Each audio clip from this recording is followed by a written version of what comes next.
What are we going to be talking about this week? Well, this week we're doing negative emotions.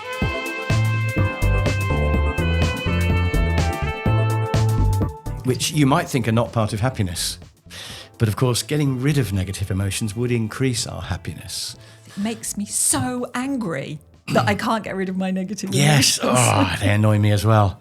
Although your pet negative emotion isn't anger, is it? I think that's probably mine. I saw a diagram once of a tree of negative emotions, and it only had about 4 or 5 main branches, and everything else was a subset of that. So I think I don't get angry that much, but I am constantly irritated or frustrated or impatient, and they're all branches off the anger tree, because there's branches for sorrow and things as well, which I don't really suffer from. But the anger branch is where most of mine seem to be for some reason. So I've written on my list what I think the main negative emotions are, and you said there's 4. You've just said. What have you got? So no, I want to hear what yours are and see if I've got them right. Well, I think it's, I think it's anger. I think it's sorrow. Ooh. I think it's fear. Okay. Well, it's definitely fear. Yeah, fear, I would agree. And I don't know, I think I read somewhere disgust, but I don't think disgust it's not a big one, is it? Like fear and anger and sorrow. Why? What have you got? I've got anger, jealousy. Oh, okay. Is that that's a whole branch, is it? Well, I don't know. You were the one who said there were 4. Okay, what else have you got then? I thought you were going to come up with the list. Envy. Yeah. And same as jealousy, really, isn't it? Or is it? I think envy and jealousy are pretty much the same. Do you? Yeah. I think possibly one is about wanting to be similar to the other person. Right. And one of them is like hating them because of what they've got and you haven't. So one might be more moving towards and one might be a bit more sort of hatey. But I'm not really, I don't know. What else have you got? And my other one that I've got written down here, which is similar, is greed. Greed. Well, there's the 7 deadly sins, but they're different to negative emotions, aren't they? They're actually things you do, like gluttony or something. Yeah. That's a sin, but it's not an emotion. Greed isn't an emotion in the same way. And the other one that I wasn't sure about is sadness. You've mentioned sorrow. Is sadness a negative emotion? I'm not sure that it is. I think it is, because I think it reduces your happiness. So I've been thinking about negative emotions, and I think that we can't avoid having negative emotions. They just come upon us. Oh, I'm trying to get rid of all of mine. Well, I know I'm not doing very well. Are they useful? Are they a motivator towards changing things?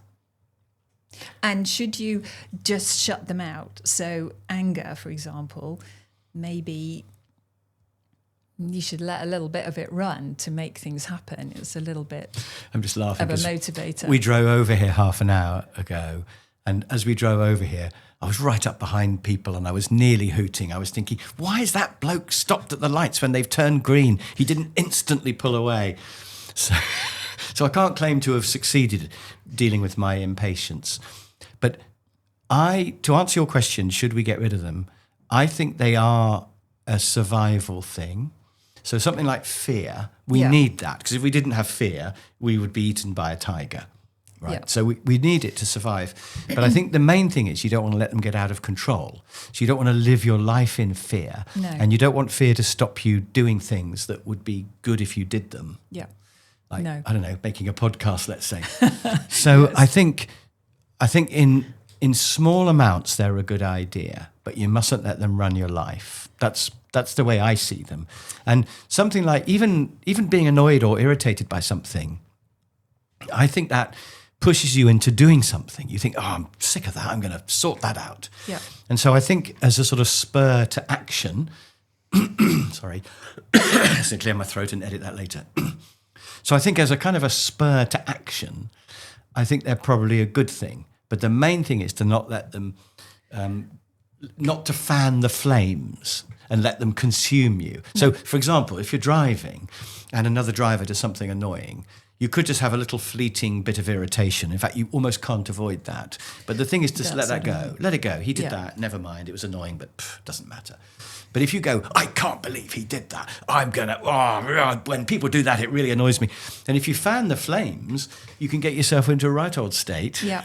And the only person it affects is you. Yes, it's like drinking poison and hoping the other person dies.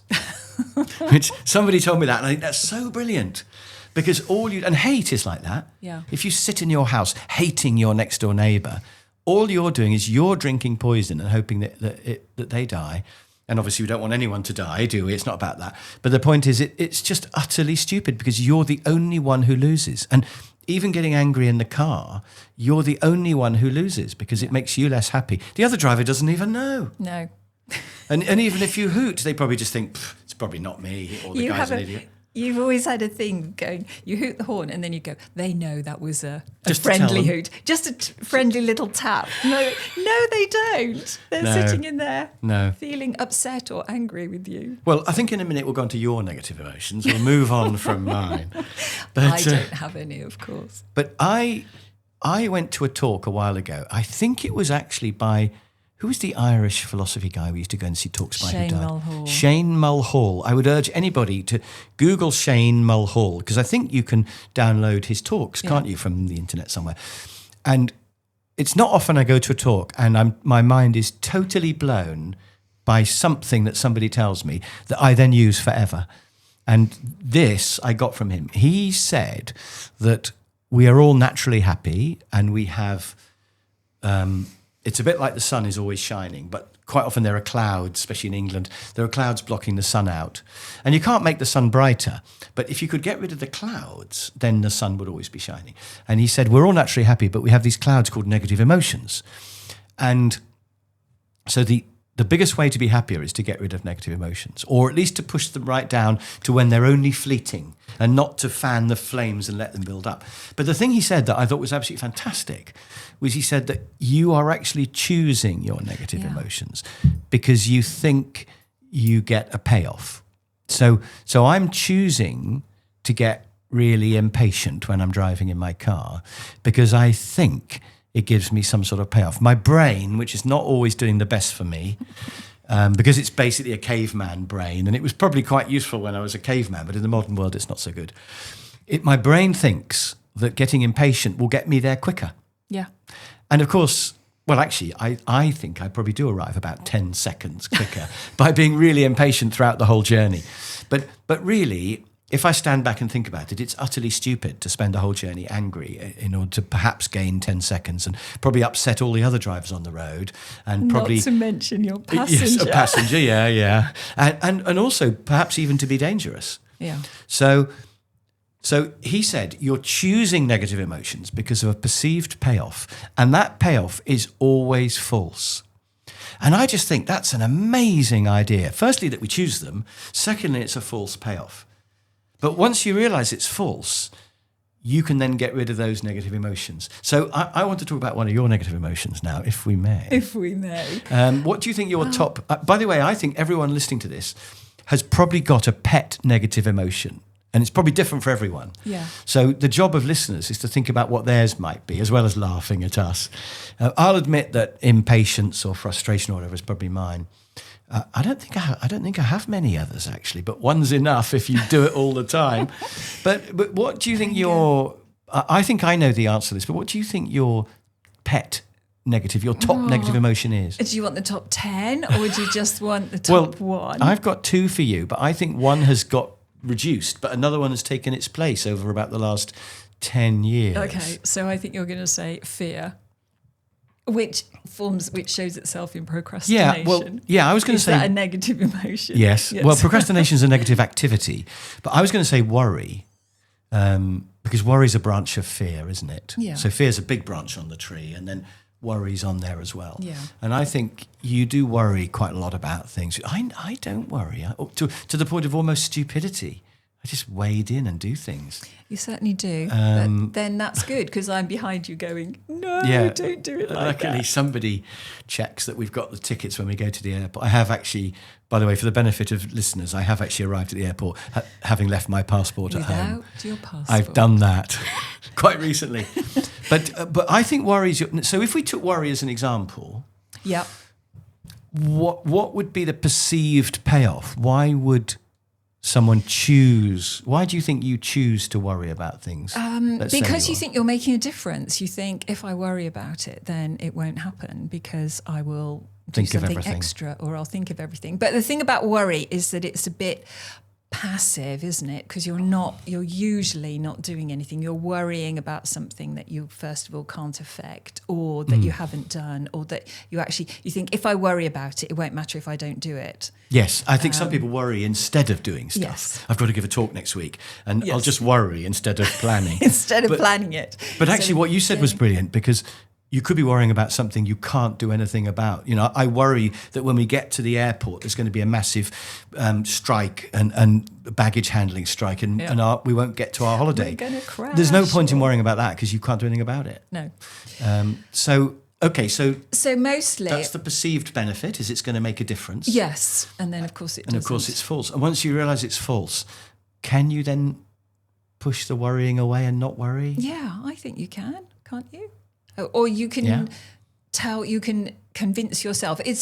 I think negative emotions bring you, if you're conscious of them, you've got to be conscious of them, and it'll bring you into the present, and then you can think, this is false. It's not going to help me. Why am I worrying about my holiday? Why am I worrying It's about ruining my my holiday? holiday. The fact that I'm worrying so much. It is ruining it. Because you do worry every time we go on holiday, Yeah. to the point where you almost don't want to book holidays, which is really crazy. Almost. So, yeah. So once you realise it's there, you can then think, what's the payoff I think I'm getting? And it's to stop anything going wrong. And then you realise it's pointless. Or what can I do about it? Yes. And there is that action cures fear saying, isn't there? Which I think there's a lot of truth in that. Action cures fear. Which fits together. So just plan the holiday, do everything you can, control the things you can control, and don't worry about the rest. Yeah. It's easy just to say don't worry though, isn't it? But once you realise it's a false payoff, at least don't fan the flames. No, and it's about, not being attached to that anger, sitting there sitting at home and worrying, or sitting at home and being angry, Annoyed. all those things that you're saying, the poison and hoping somebody else will die. So to make it 2-1 to me, can we talk purely for the benefit of the listeners?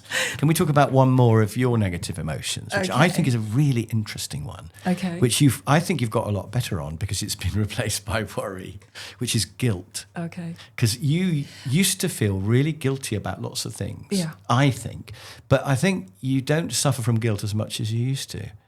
So this is a great therapy session, I have to I say. know. I've been observing you.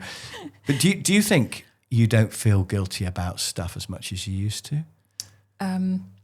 Like I remember, for example, you would feel guilty about the fact that you have a nice house and 2 perfect children and other people don't. And you'd also feel every time your son did something naughty, you would feel guilty because you'd think, well, I made him. Yeah. But you seem to have got past that now and just let him do what he likes. Let him do what he likes. I don't quite know how to answer that. But do you still feel quite a lot of guilt, or not very much guilt?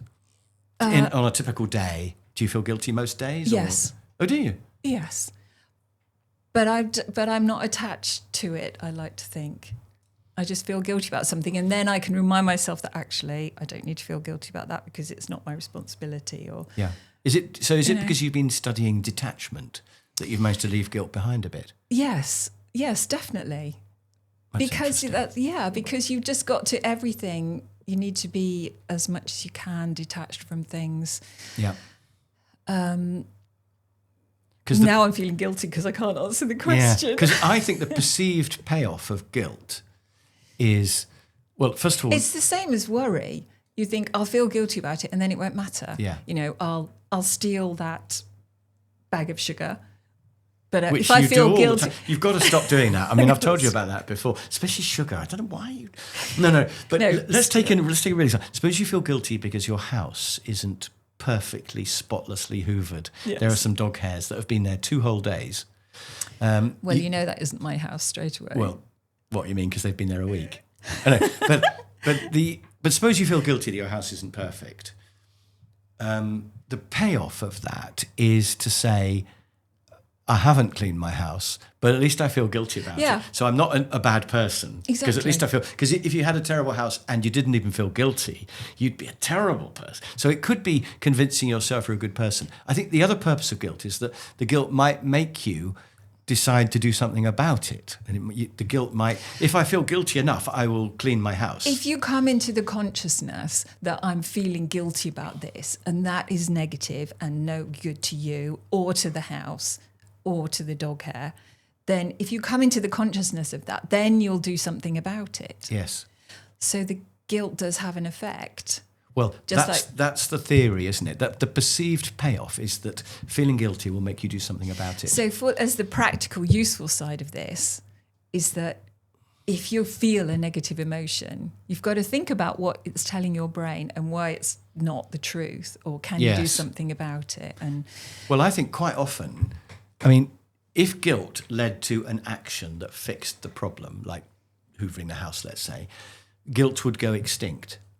And guilt very much exists. Almost everyone I talk to suffers from guilt. It exists in... So I think it doesn't work. I think guilt doesn't work as a way to change people's behaviour, because otherwise it would go extinct. So I think people carry on not hoovering houses or stealing bags of sugar, and they think, well, at least I felt guilty, so it's all right. And it doesn't actually... So I think, yet again, it's the perceived payoff doesn't happen. And I think guilt doesn't work as a tactic for being happy in life. Well, no, it definitely doesn't. That's what we're talking about, that it doesn't. Yeah. Being guilty doesn't work, but it can, if you become conscious of it, you think, oh, guilt I'm feeling guilty. That's a negative emotion. What do I need to do about that? Yes. It's like worrying about doing the talk next week. How can I stop the worry? It's not working for me. It's not working for anybody. I need to do the work. Yeah. I need to actually put in the work. So if you do something. So if you realise that you're unhappy because you're guilty about your house, the answer is to, well, I think there are two answers. To either stop feeling guilty or do something about the house. Yes. And by the way, I don't think you should do anything differently about our house. I want to put on record now. It's not completely 100% spotless, but I don't want you to spend all day cleaning. But we can look at another emotion that you talked about earlier. So envy, negative emotion for sure. But why are you feeling envious of that person? Yes. Well, the perceived payoff of envy is you'll get what the other person's got. But of course, it doesn't work. Just sitting there feeling envious is not going to make you get what they've got. No. So yet again, the perceived payoff is false and your brain is playing tricks. And once you realise that, then you've got to either get rid of the feeling and think, well, I'm just not going to feel envy because it's pointless. Feel glad for them, maybe. Pointless. Yeah. Or I'm going to take some action to try to get what they've got. Yeah. Obviously not to steal it from them, but to do the work. Yes, don't go in. Even maybe talk to them and say, how did you do it? Because I want to do it. Yeah.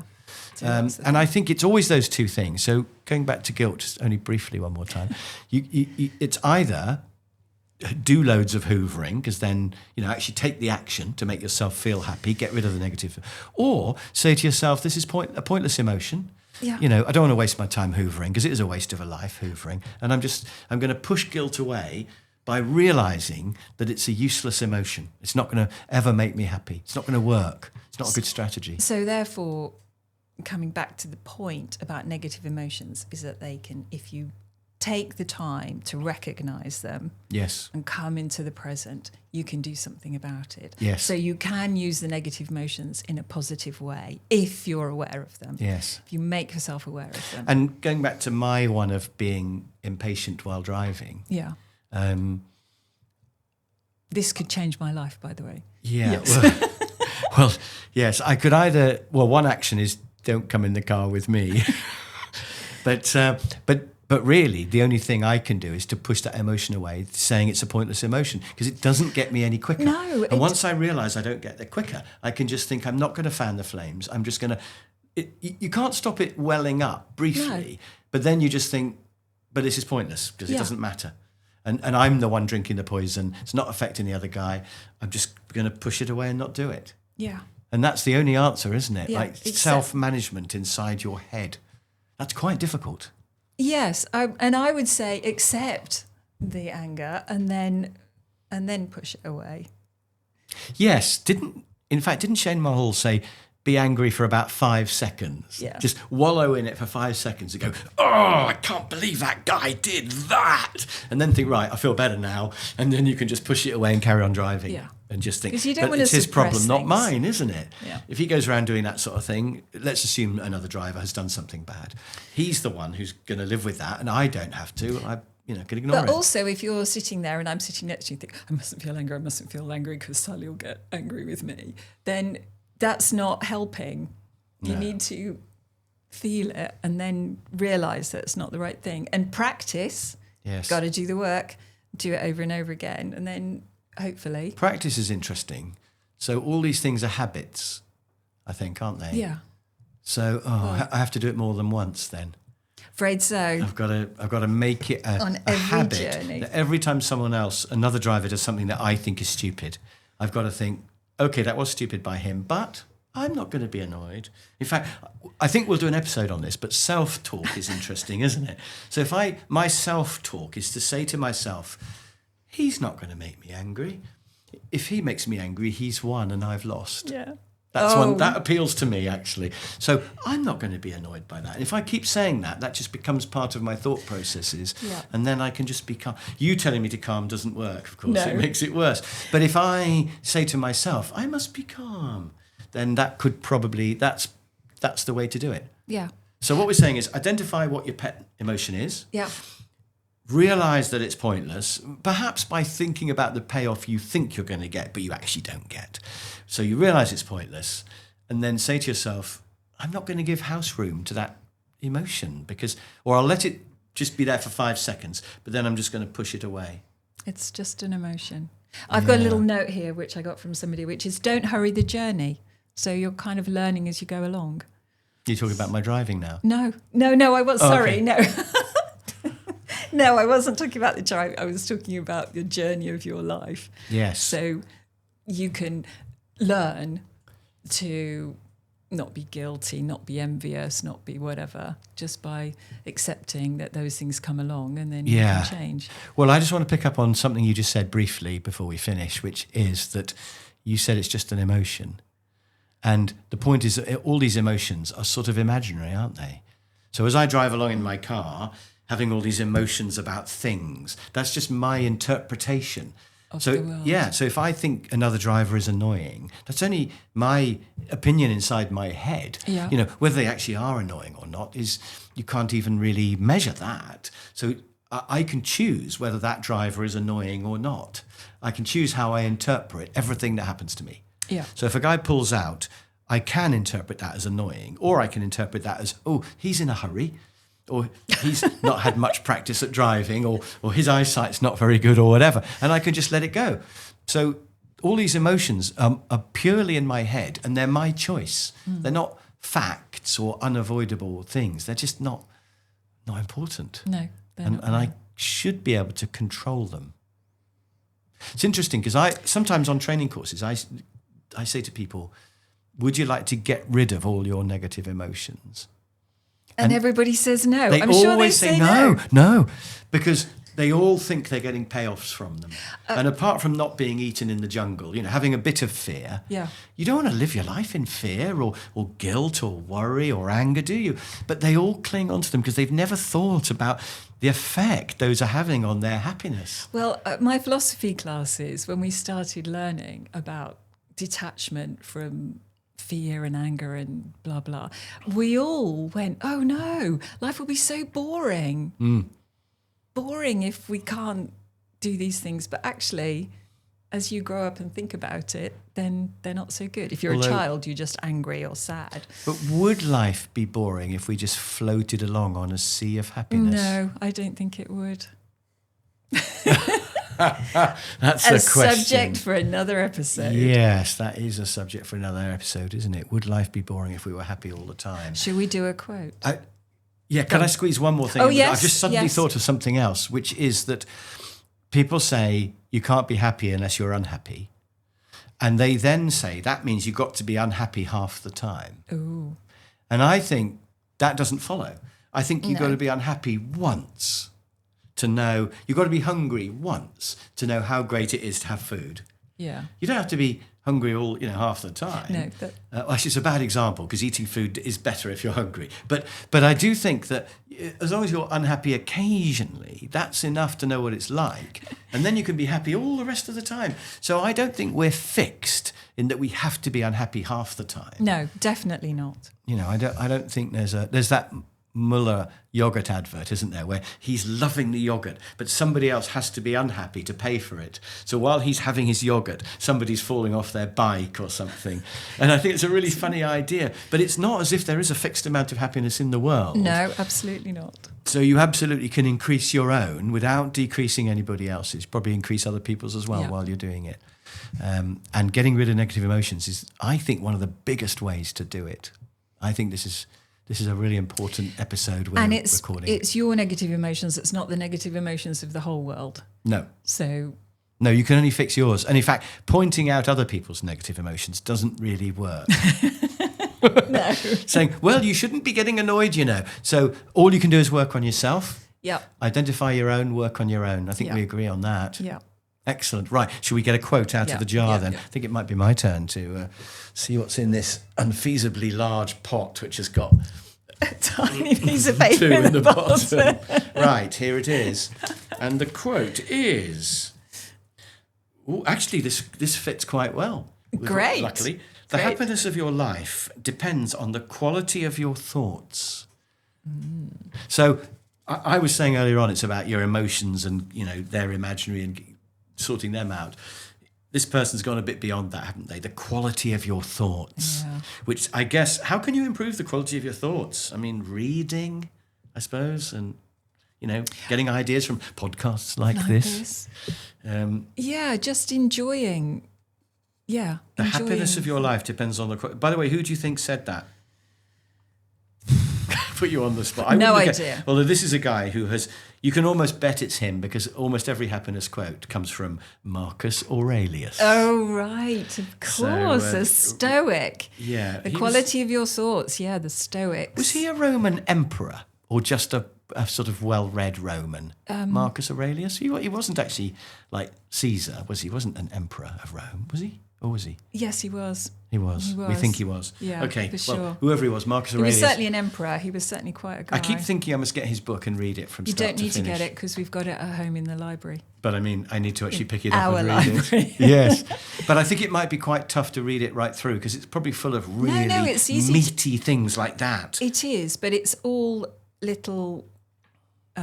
not meditations, but it's all little verses, so it's quite short. You can just drop into it and have one a day.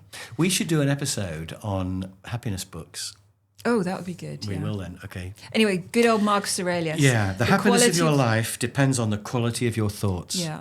So he wants you to keep on the straight and narrow and not be thinking bad thoughts, not thinking out stealing the sugar or the sausages or whatever. It's all about your thoughts. Yeah, it's all about your thoughts. Because your thoughts control your behaviour in the end. Yeah. You have to stop stealing those bags of sugar. We'll have some more Marcus Aurelius.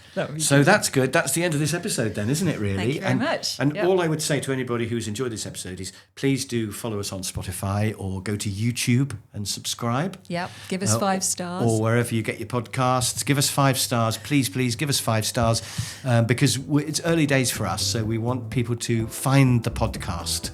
And if we get 5 stars, we actually appear when people search for happiness. And so that would be good. We could spread the word. And we will see you in the next episode. Yeah, Bye stay for now. happy.